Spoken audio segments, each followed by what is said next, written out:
Cyclist L. Joshua Carino reflects on his journey from Pangasinan cycling routes to his return for the MPTC Tour of Luzon 2026. Mobile journalist Denise Valdesancho with the story.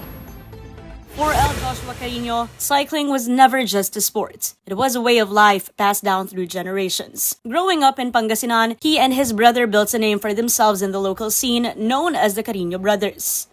Kaya na yung Carino Brothers kasi dalawa kaming naglalaro.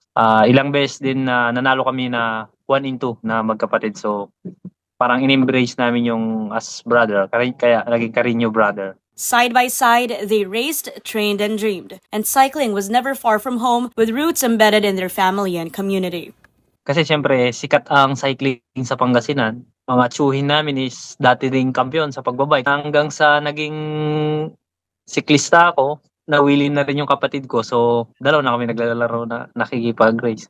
In 2018, Joshua reached the peak of his career, winning the Tour de Filipinas and proving he belonged among the country's best. In 2023, he stepped away from competition, leaving the pro scene and taking a different path. After years away, the call to race was too strong to ignore. Actually last year gusto kong sumali pero late yung preparation ko.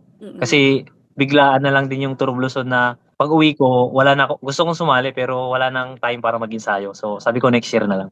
Now, he returns for his last dance, riding for the Pangasinan cycling team in the MPTC Tour of Luzon 2026.